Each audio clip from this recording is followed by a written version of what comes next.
لیکن بیشتر سوالوں کا شاید آپ کو جواب اس میں سے مل جائے گا. پھر بھی اگر کوئی کمی رہ جائے گی تو انشاءاللہ میں کل کے مجلس میں اس کو مکمل کرنے کی کوشش کروں گا. لیکن اگر انسان یہ دیکھے کہ فرق، نسلوں کا فرق، زبان کا فرق، اونچ نیچ کا فرق، پیسے اور مال کا فرق، صحت کا اور بیماری کا فرق، مختلف جتنے بھی تفریق، جتنے بھی فرق ہیں، ان کی وجہ سے یہ دنیا صدرنگ رہنے کی جگہ بن گئی ہے. ورنہ اس میں رنگ و بو ہی نہ ہوتی، ہر پھول ایک ہی طرح کا ہوتا.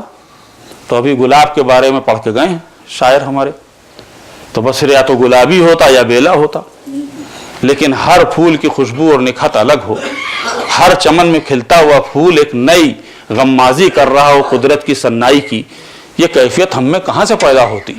ہم سب ایک ہی جیسے ہو جاتے. نہیں، حضور والا عدل کا تقاضا الگ ہے اور اس کے لطف و کرم کا تقاضا الگ ہے. عدل وہ جو کرتا ہے وہ انصاف اور عدل وہ ایک دوسرا پیمانہ ہے، لیکن اس کے ساتھ ساتھ وہ لطف کرتا ہے اور لطف کے بعد پھر وہ توفیقات عطا کرتا ہے. اگر انسان کو وہ لطف اور توفیقات نہ دے تو انسان کبھی نیکی کی طرف جا نہیں سکتا ہے. وہ عطا کرتا ہے تاکہ انسان پھر نیکی کی طرف چلا جائے. ان میں ایسے بھی پیدا ہوئے ہیں کہ جن کے اوپر لطف و کرم کیا گیا اور نیکی کی راہ پر گامزن ہوئے تو پھر انہوں نے کوئی پرواہ نہیں کی ہے.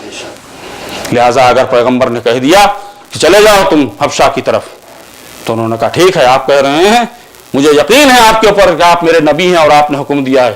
چلے گئے حبشہ کی طرف.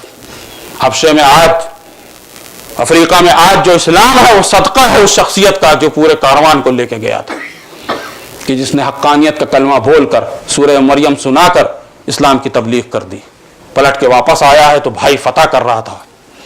پیغمبر نے کہا کہ میری آج خوشی دوہری ہو گئی. کیوں؟ کہا میرے ایک بھائی نے خیبر کو فتح کیا ہے اور آج میرا دوسرا بھائی پلٹ کے آ گیا ہے حبشہ سے. جعفر پلٹ کے آ گئے. جعفر آئے ہیں اور اس کے بعد پیغمبر نے کہا ابھی شاید مہلت نہیں ملی. کیا کہنا مجاہدین کا، کیا کہنا وہ اسلام کی سیسا پلائی ہوئی دیواروں کا کہ جو دیوار بن کے اسلام کی محافظت کر رہے تھے. پھر حکم ہوا کہ جاؤ موتا کی طرف چلے جاؤ. چنانچہ جعفر گئے، موتا کی طرف گئے. 3 سردار بنا کے بھیجے گئے تھے، یہ مر جائیں تو اس کے بعد یہ شہید ہو جائیں تو اس کے بعد یہ. اور تینوں سرداروں میں جعفر کا بھی نام تھا. جیسے یہ نکلے ہیں مدینے سے، کسی نے پیشن گوئی کر دی ہے کہ تینوں شہید کیے جائیں گے. کیوں؟ اس لیے کہ پیغمبر نے جب 3 سردار بنائے ہیں اس کا مطلب ان تینوں کی شہادت ہوگی. ایسی پامردی کے ساتھ اور ایسی قوت کے ساتھ جنگ کی ہے کہ دیکھنے والی جنگ تھی موتا کی، کہ جس میں جعفر نے وہ بہادری دکھلائی ہے کہ واقعی کہا جا سکتا ہے کہ ابو تراب کے بھائی تھے.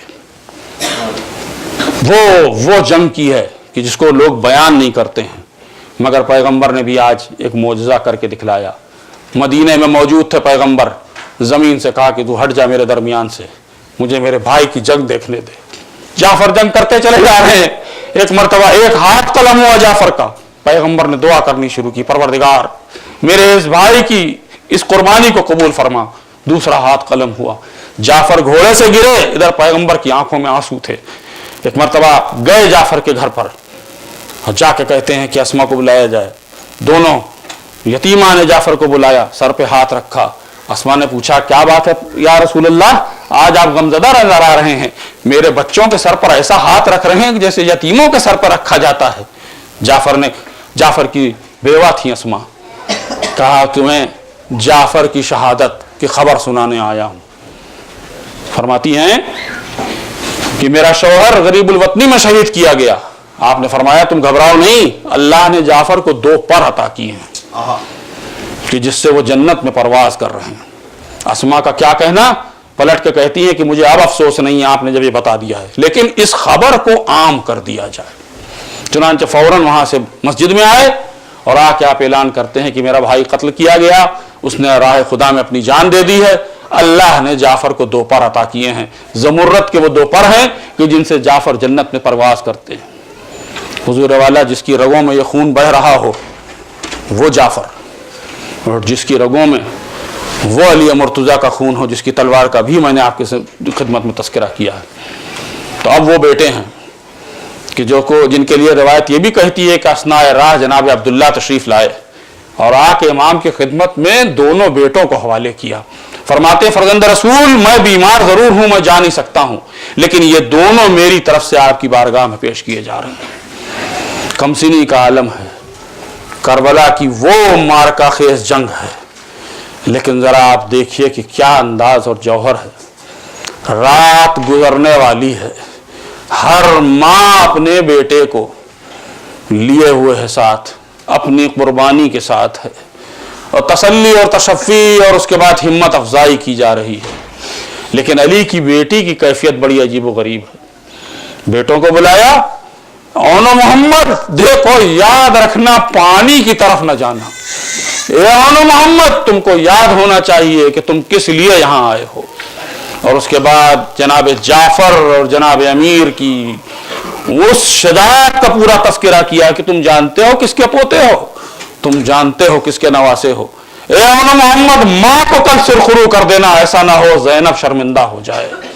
پوری رات زینب نے تنبیہ کی ہے, بچوں کو پورے طور پر تیار کر دیا ہے. صبح ہوتے ہی سیدھے امام کے پاس پہنچے ہیں, مولا ہم کو علم ملنا چاہیے. کمسنی کا علم ہے, حسین علم کیوں کر دے دیں. لیکن اس کے باوجود بھی جوش شجاعت میں اور جوش محبت میں یہ کیفیت ہے کہ چاہتے ہیں کہ جلد جنگ کی اجازت مل جائے. ابھی جب تک اصحاب لڑتے رہے کوئی بات نہیں تھی, لیکن جب اعزاء و اقارب کی باری آئی تو زینب نے اپنے ماجائے کو بلایا اور حسین کو یہ پیغام پہنچوایا کہ ثانیہ زہرا حسین سے کچھ بات کرنا چاہتی ہیں.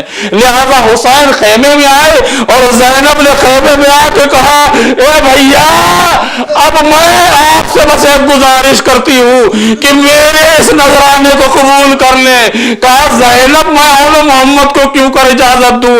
بس زینب نے کہا بھیا آپ سے زینب التجا کرتی ہے. نہ جانے کس انداز میں زینب نے اجازت حاصل کی ہوگی. بچوں کو سوار کیا گیا, کیوں کر سوار کیا گیا. ایک کو اکبر نے سوار کیا, ایک کو عباس نے سوار کیا.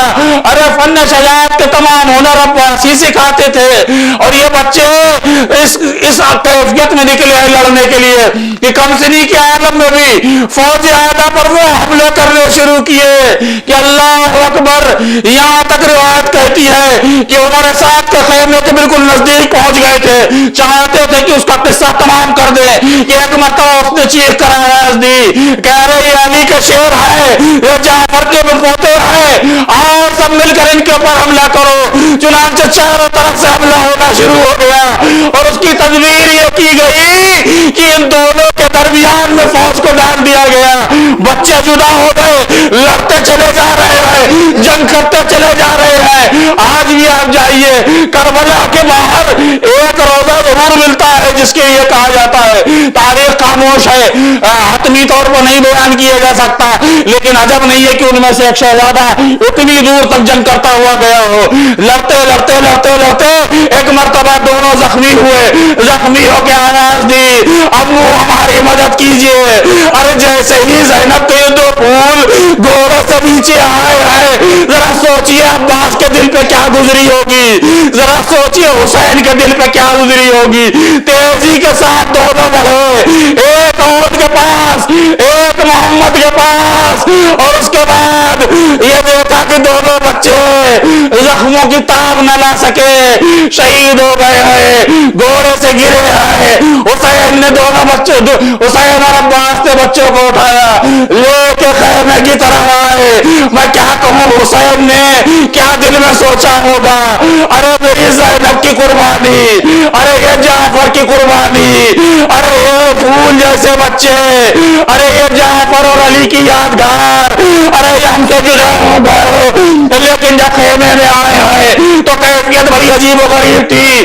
لاش کو بٹھا دیا گیا, دونوں لاشوں کو, تمام بیویاں آ گئی, وہاں لیلا, وہاں محمد آیا, وہاں علی آیا, وہاں جعفر آیا. صدائیں بلند ہو رہی ہیں, اور ایک ایک دوسرے کو پرسا دے رہی ہے, تلاش کی جا رہی ہے زینب کہاں ہے. مگر زینب کی کیفیت عجب ہے. ایک مرتبہ آئی, آپ نے بھی سنا, میں نے بھی سنا ہے علماء سے, دونوں لاشوں کے درمیان جگہ کی, اور اس کے بعد ایک سجدہ شکرانہ ادا کیا, اے معبود زینب کی قربانی کو قبول کر لے. ارے میرے کیے، جب نہیں ہے شہزادی نے کہا ہو میرے بچے نثار حسین کو محفوظ کر دے، میرے بھائی کو بچا لے، اور اگر اندر یہی تک ہو تو میں مصائب کے بعد کو یہاں بند کر دوں، لیکن عزیزو یہ ایام بھی ہے اور شہادت کس کی پڑھ رہا ہوں، پورے راستے قید میں بھی کبھی یاد نہ کیا، جب روئی حسین کہہ کے روئی، جب روئی عباس کہہ کے روئی، ارے جب گریہ کیا علی اکبر کے لیے روئی، جب روئی اصغر کے لیے روئی، جب روئی قاسم کے لیے روئی، ارے سب کا گریہ کرتی رہی لیکن اپنے بچوں کو یاد نہ کرتی تھی۔ جب سرائے شہداء دیے گئے سب کے سر سب نے بھر بھر کے لے لیے، دو پھول جیسے بچوں کے سر تھے جن کی زلفیں تھی، ارے کیا شہید بچے تھے، ارے کتنے خوبصورت بچے تھے، بلکہ کسی نے اس سر کو نہ لیا۔ شام کی عورتوں نے کہا عجب معاملہ ہے، ان بچوں کی شاید ماں بھی اس دنیا سے چلی گئی، بچے سننا تھا کہ طرف اٹھی، نہیں نہیں ان کی ماں زندہ ہے، لیکن یہ ماں ان کو روئے یا اس کو روئے جس کی ماں سیدہ ہے۔ ارے میں اپنے بھائی کا ماتم کروں گی پھر بھی یاد نہ کیا، کربلا گئی یہاں پر بھی حسین کا گریہ کرتی رہی، سوگوار بنی رہی 3 دن تک، اور اس کے بعد یہاں سے جب قافلہ چلا پہنچ گئی مدینے، اپنے وطن پہنچ گئی، وہاں بھی کچھ نہ کیا، لیکن جب کچھ دن کے بعد عبداللہ بن جعفر نے گزارش کی کہ اب گھر چلیں تو پہنچی ہے، مجھے پورا واقعہ نہیں پڑھنا، ہاں یہ ضرور ہوا کہ جب زینب گھر میں بیٹھی تھی عبداللہ آئے تو پہچان نہ سکے، کہے بی بی آپ جن سے ملنے آئی ہے وہ موسمہ یہاں بھی نہیں ہے، وہ تو ہمارے آقا حسین کے گھر ہے۔ کہا عبداللہ تم نے ہم کو بھی نہ پہچانا، کہا آپ شہزادی اتنا بدل گئی ہے، کہا سارے بال سفید ہو گئے، کہا کہ عبداللہ اس پر درے لگے ہیں، ہاتھوں پہ رسل باندھی گئی ہے، ارے یہ سب بھی ہو گیا۔ عبداللہ روئے، زینب روئی، اور یہ بات ختم ہو جاتی، لیکن بہرحال ماں کی ممتا نے کروٹ بدلی، جہاں ایک مرتبہ یاد نہیں کیا تھا اب کیفیت یہ ہے کہ گھر میں چلی، پہنچی وہاں اس حجرے میں کہ جہاں محمد کے بستر تھے، ماں کی ممتا نے کروٹ بدلی، اے میرے لال، اے میرے شیرو، اے ماں کی آنکھ کے نور، اے میرا میرا جگر، ارے محمد کہاں ہو، زینب تمہیں یاد کر رہی۔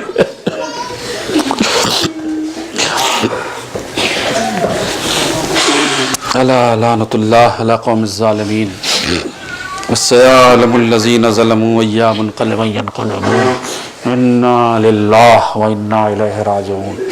پروردگار عالم ہماری اس مختصر سی عبادت کو قبول فرما۔